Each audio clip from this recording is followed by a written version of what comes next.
Agents of S.H.I.E.L.D. goes full-on comic book with show Easter eggs, Talbot going full-on Graviton, and a very pressing Infinity War tie-in. It's Agents of S.H.I.E.L.D. Season 5, Episode 20. The One Who Will Save Us All.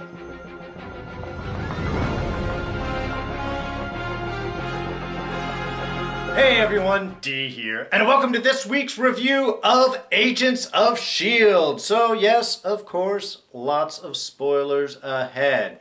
And I was completely serious when I said this episode took S.H.I.E.L.D. full on comic. I mean, yes, it's had tons of comic reference, it's done comic before, but here, it so much seemed to embrace its heritage. I mean, that whole opening scene where we've got Talbot bringing Coulson up to the alien ship on top of a chunk of concrete through the air and just totally calm while Phil's freaking out. I mean, seriously, that's comic image right there. It was just so beautiful.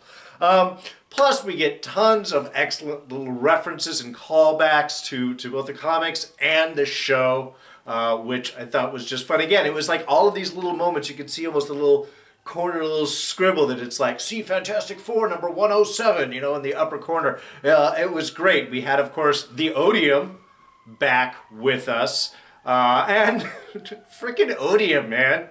Always causing problems. But what was really cool was we got to at least see how that sort of played out. Everybody normally always dies before the Odium finishes up. Here, the Odium actually lasted and took them out. And I have to say, I was quite amused, and we're going to get into a whole morality discussion, which was pretty central to much of this episode. But that moment when May actually stops Mac from killing the alien.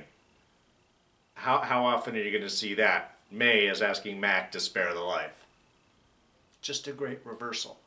But we also had the Centipede Serum, and of course Jang, which is our referring back to seasons 1 and 2 there, and Malik's distant star program out of NASA, which was of course the secret code name for using the monolith to send volunteers, victims, back to the planet Mavith for Hive to feed on. So, but really, of course, the big one, the huge, beautifully perfect comic moment, oh, it was wonderful, was when Talbot dresses and appears as literally Graviton. I mean, it was such a perfect comic costume callback. Here, take a look at this. Side by side. I mean, come on. That's just beautiful, isn't it? That's totally Graviton. And the fact that they disguised that whole uniform shape as the presentation to go and speak to the Confederacy, to go to speak to the grouping. It was perfect that this was a diplomatic outfit and ends up being his perfect comic outfit. And Phil's response, again, totally eating up this moment. It looked pretty cool, actually. Yeah, it was just... That was awesome. And we got a lot more of Talbot's lines, and again, so much of the great Coulson-Talbot banter. Well, part of the episode anyway. I love the phrase, pretzel logic. You guys have seen the same pretzel logic as your last guy did. Okay, Talbot always the great lines. And then ending it off with Earth's great, mightiest hero, me. Basically, which was perfect because Graviton was originally an Avengers villain. So tying that all up and around there was just, it was marvelous. It was just, again, such an homage. I loved it. And like I said, such wondrous back and forth with Coulson and Talbot. You know, definitely as the episode progressed and they became more antagonists than simpatico buddies right there, we're going to be losing a lot of that back and forth. So I'm really glad that they kind of leaned into that at the beginning of the episode, which I'm actually going to throw out as this week's Scene of the Week. And look, there were several choices. One, the moment with the whole Graviton outfit, that little sequence I just talked about, that was almost it. The end bit, also awesome, great powers back and forth. a whole shifting around there of characters and a lot of the central arc shifts that we have usually in the third act of Agents of S.H.I.E.L.D. The really good episodes, at least. But this one, again, there was such great chemistry between Talbot and Coulson here. It was such a great shift, and it gave us all the clues leading into everything else that was sort of going to happen throughout the episode. It was a blast. So, I mean, like I said, could have gone either way, but this one, I'm going to pick this one. Because like I said, just such great banter back and forth between Talbot and Coulson. How Coulson's really worried, and I love the video game imagery. He's like, usually it takes a while for people to get used to their powers, and you sort of skipped the tutorial and went right to the big bad boss. I love that. I'm a gamer. I really appreciate it. And the voices. The concern that Hall's and Quinn's voices and anyone else that's been sort of absorbed in the Gravitonium is going to drive Talbot mad. And we got the little hint beforehand when we were talking about Gemma, talking about him going towards a psychotic break and how everyone sort of agrees Talbot's not all right there. But how Talbot's response is just a bunch of dead losers raising a ruckus. All they needed was a general. I mean, it was just, it was perfect. And again, as we got later on, especially when we got to the final sequence when he's talking with Quinn, we're seeing that's exactly how it is. He is the strong personality and basically now just has these other bits and parts to him as resources. Very, very interesting twist right there. Then as we finally get up to Kovas and the rest of the little bridge group there who's throwing down his, "How dare you stand here?" And he goes ahead and lets Phil do like the first couple of seconds of trying some sort of diplomacy, some sort of conversation. Hydra not being really the ones in charge, and not the ones able to go ahead and make these sorts of deals. And you could just see, just even those few moments of Talbot standing by the side, just the frustration coming out. It was like, this isn't happening fast enough. I hate the discussion. What do you talk about later on when he's in the council chambers? What is this, all Democrats with your rules and regulations? It's a perfect military mindset. I love that about Talbot here. And again, much like moving from the tutorial straight to the big bad, he walks straight into being the big bad. Just pushes Coulson aside and is like, "I'm in charge, kneel." And then still, with the comic book quips, there's the one guy, "You look like you have the weight of the world on you." And then everyone just kneels. I mean, this is, again, great bit of Kovas right here, which cues into what's going on throughout the rest of the episode. He is more than willing to play that role of subservient just so that he can be the talker into the ear. Was it the, not Grey Worm, whatever, from Twin Towers. Sorry, it's losing my mind right now. I'm losing my mind and my memory. But it was a great, yeah. But it was just sort of kind of perfect how he just went ahead and became the supplicant and then became the educator afterwards and then the bit of the advisor to Talbot. So it was just a perfect setup, a perfect back and forth there, and then even how it ends. How he's got everyone kneeling and then Talbot just turns back to Coulson and is like, "All right, that's pretty good teamwork there, huh, Phil?" Yeah, wasn't teamwork at all, and it really only goes downhill from there. Now, as I had mentioned before, morality plays a strong subtext part of this episode. We have it kind of constantly recurring, especially with a lot of the Earthbound conversations. We have it, of course, between Yo-Yo and Mac, who, I feel kind of bad of Mac pulling away, literally pulling away in some points.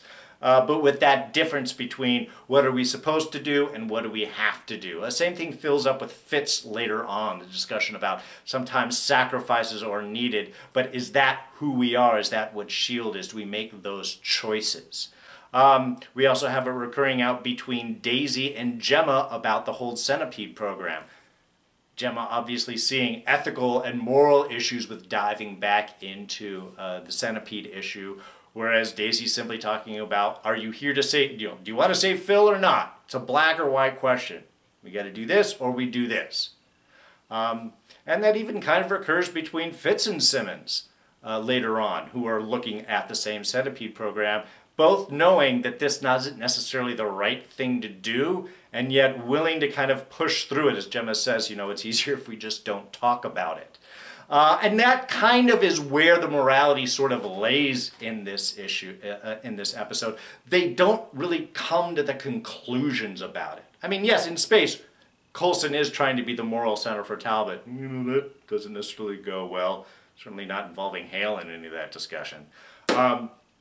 But they don't really come to an answer. And I kind of appreciate that because it is sort of a bigger question. Sometimes it is about doing the right thing. It's about those choices that you make. Where are you going to personally draw the line on what is acceptable and what isn't? If you compromise too often, does that just lead to the road of Hydra? Whereas trying to do the right thing leads more towards S.H.I.E.L.D. You know, where you want to kind of look at that. Is it expediency, what has to be done now? Or do we have to make sacrifices, or do we have to, again, draw those lines in order not to be sure that we become worse?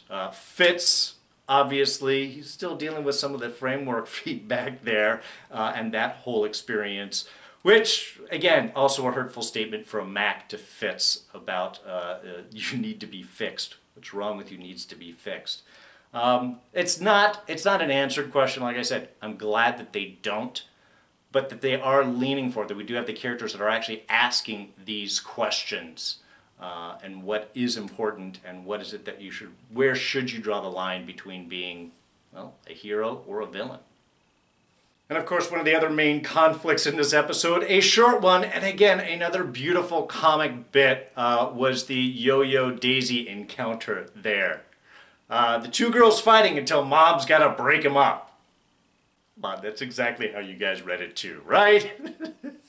But I kind of loved the bit. I mean, again, these are important questions. Yes, our family is fracturing and everybody is fighting. The love will bring them back. But we do see right here is, you know, you're asking those questions to Daisy. You're trying to be in charge and you're saying we have to follow the rules, and yet you're willing to break those rules whenever it's convenient for you. Daisy's a new leader. This is not yet really her position. She hasn't earned all of the trust and respect that Coulson has. So there's going to be a lot more questioning, but it's still a valid point.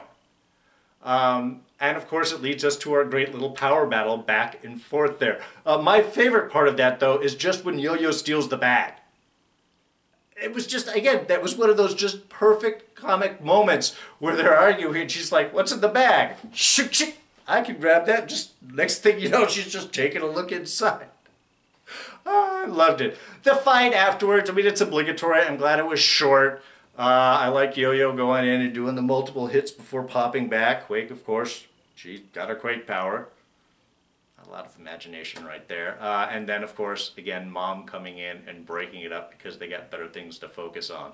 We're here to save Talbot. You're either on board or you can be gone by the time we get back. Don't cross May. Again, she is very straightforward about what she needs and means. And the Confederacy Council. Yeah, that meeting went pretty much as well as we were going to expect it to go, huh? Just Talbot walking in and just throwing down the orders. Loved the Crixon kind of sacrifice there. Different power use than I recall ever seeing Graviton doing. I could say there's probably tons of appearances I haven't read on him, but that was kind of a new one. Very cool. And again, it seemed that once he absorbed him, almost like you could tell from Talbot's face that he was having that conversation, you know, he now has a new source to access, which I thought was rather cool.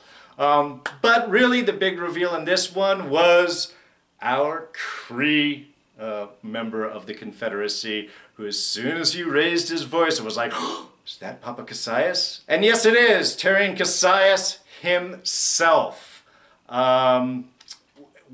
Just walking right in. Again, him and Kovas just seeing exactly what needs to be said, what needs to be done, and he just steps up and just starts his little manipulations in there with Talbot. Oh, let me tell you the story. Let me tell you what's going on. Now, the coolest thing about that, of course, is we get our Infinity War tie-in, further tie-in. And they have said, the producers have said that there are a lot more that go throughout this episode. And I am wondering if this is kind of the beginning. We had the New York reference last week. Now we have about the armies coming into New York. I'm not going to say too much if you haven't seen Infinity War. I don't want to spoil anything. It's only been out a week. Seems like it's been longer, but it's only been a week. But they had that great reference about the further battle in New York going on, and Thanos more specifically mentioned. So how it seems, I am feeling, is these last couple of episodes are probably going to be taking place during Infinity War. So the ending of the season might be the ending of Infinity War, which does play into some questions about where things will go on. I'll try and hit on that by the end of this review. So that's, again, something else to pay attention to. This is going to be peppered throughout there, but I love that we have this specific time, the specific call out. These things happening at the same time as Infinity War is going on. Thanos' name drop, it was just, that was excellent.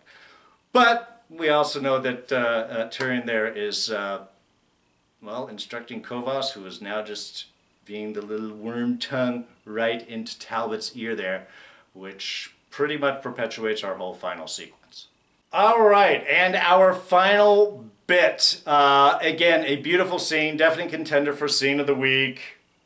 Everything about it was awesome. And I have to say, my favorite part was actually just before the whole final sequence, where we have the Zephyr taking off into space and going into full burn. It was just such a beautiful effects shot. That whole sequence, man, Mark Kolpak, you were doing such amazing work. It was just, I loved it.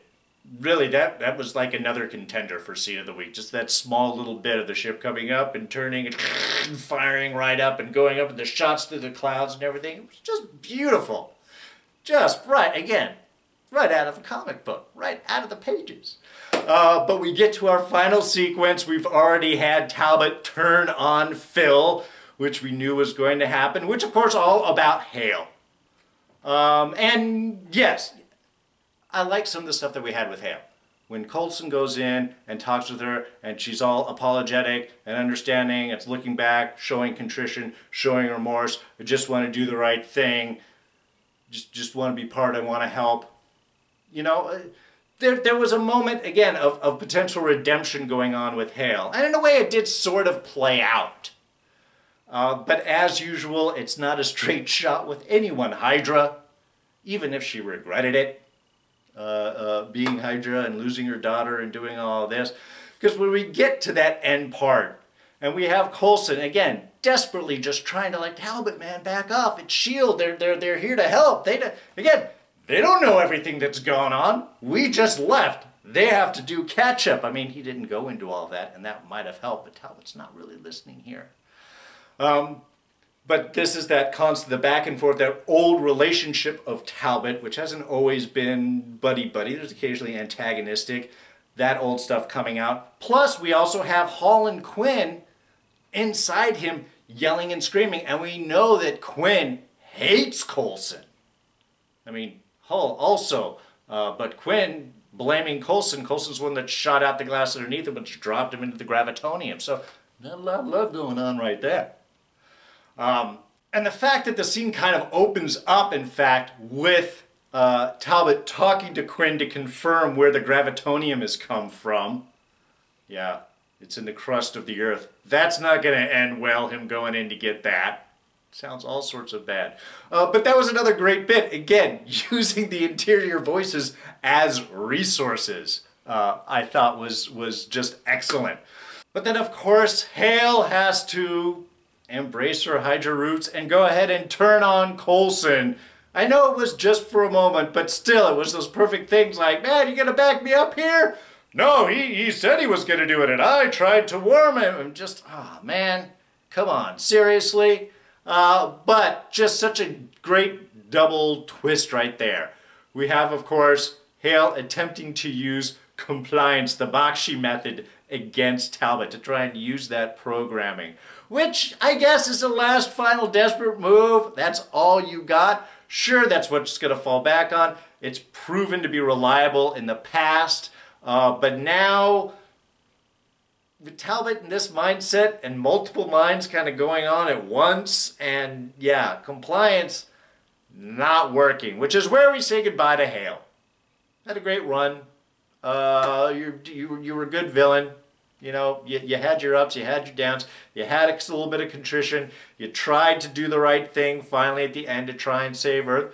Your intentions were noble, but you crossed a lot of lines. Again, those morality issues we were talking about earlier. So much the Gravitonium way, crushed and tossed out, which was such a surprise to Quake and May. I love their tag. I love them coming in to do the rescue. That was beautiful, and we did have a quick kind of fight between Daisy and Talbot there.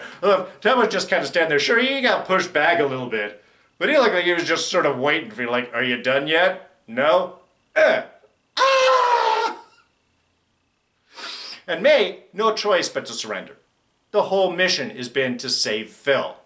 And now it's you surrender or Phil dies. What's really the choice that she's going to have? So now we got prisoners. And worse than that, not only prisoners, but we have Daisy sent back to Terran Cassius. The Destroyer World's back in the hands of Cassius. Though, man, just kind of afraid of what he's going to do with her. It's not going to be good. Oh, and real quick, Deke. I kind of feel for Deke. Really, he's in trouble, man. He's gonna be crushed. Sorry, couldn't avoid the gravity joke there. Love the scene with all the lemons in the bed. Daisy's like, why are all these lemons in my bed? Oh, that fits. Oh, that's... I just felt bad. You know, Deke's really trying to reach out, trying to have that moment, and just running into the fact that Daisy's still pining over Lincoln. And, I mean, understandably, she didn't mention Robbie, you noticed. But still, in her way, in love with Lincoln, who sacrificed herself. Deke, you're not getting past that. That's gonna be, this would be a long-term investment if you're ever gonna get out of that friend zone. I like that he revealed the Fitzsimmons connection there. She took it rather well, I thought. But yeah, Deke, I feel for you, man. I do. Oh, also good to know that high fives are not cool in the future, which in itself is not cool. Oh, and of course, happy Star Wars Day. May the 4th be with you. I know I've been saying it all day. Don't need to hear it for another year, though, at least. But had to wear the shirt. I don't think Hale playing into Talbot's ego in here about the one who could save us all really does a lot of benefit for his psyche through this episode. Really, he's already thinking he can fix it and do everything, and now he's the one to save us all. Yeah, I think that only helped or hurt his cascade of madness.